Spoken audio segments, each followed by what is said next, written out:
എന്തറിയാം അച്ഛനെ കുറിച്ച്? നിനക്കൊരു മണ്ണാങ്കട്ട അറിയില്ല അച്ഛനെ കുറിച്ച്. നിങ്ങൾക്ക് അറിയോ ഈ പടവലത്തെ നേടിക്കുന്നതിന്റെ സ്വത്ത് അതിനെപ്പോഴും പറയുമല്ലോ വിൽക്കണം വേണം എന്നൊക്കെ പറഞ്ഞ് വെപ്രാളം കാണിക്കുമല്ലോ. അന്ന് ഇതൊന്നും വിൽക്കാതിരിക്കാൻ അച്ഛനാണ് എപ്പോഴും ഓരോ കള്ളത്തരം കാണിക്കണേ. എന്താ കാര്യം എന്നറിയാമോ? സഹോദരങ്ങൾ തമ്മിൽ അന്നൊന്നും പോകുമെന്ന് വിചാരിച്ചിട്ട്. ഇതൊന്നും ആർക്കും അറിയില്ല, എനിക്ക് മാത്രം അറിയാൻ പാടുള്ളൂ.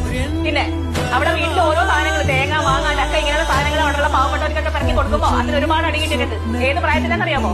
നിന്റെയൊക്കെ പ്രായത്തിൽ. ഈ അച്ഛന്റെ കയ്യിൽ നിന്ന് പൈസ മേടിച്ച കാര്യം കണ്ട ആൾക്കാരൊക്കെ കുറെ കഴിഞ്ഞ് അച്ഛനെ പറഞ്ഞു മണ്ടനാണ് പാലു, ജീവിക്കാൻ അറിയാൻ പാടില്ലാത്തവൻ എന്നൊക്കെ. അപ്പോഴും അച്ഛന് പരിഹാസം മാത്രമേ ഉള്ളൂ. എന്നിട്ടും അച്ഛനെ കുറ്റം പറയാണ് മക്കൾ. ഞാനില്ല അതിനൊക്കെ. ഇപ്പോഴും നാട്ടുകാരാണെങ്കിലും വീട്ടുകാരാണെങ്കിലും മക്കൾ വരെ ഇപ്പൊ അച്ഛനെ കുറ്റം പറയാണ്. എല്ലാവർക്കും എല്ലാം കൊടുത്തിട്ടേ ഉള്ളൂ. നിന്നത്തെ ആരെങ്കിലും ഒന്നും ഇപ്പോഴും വാങ്ങിച്ചെടുക്കില്ല. ഇപ്പോഴും നിന്നെയൊക്കെ സ്നേഹത്തോട് കൂടണില്ലേ? കയ്യിലെങ്കിലും കൊടത്തര ചെക്കനാണെങ്കിൽ നിനക്ക് വാങ്ങിച്ചെടുത്തില്ലേ? അതിന് നന്ദി എന്താ നിനക്ക്? ഇതൊക്കെ അവിടുന്ന് വാങ്ങിക്കൊടുന്ന് നീ എപ്പോഴും ഞാൻ ചിന്തിച്ചിട്ടുണ്ടോ? ഉണ്ടോ? ഇല്ലല്ലോ. കുറ്റം പറയാൻ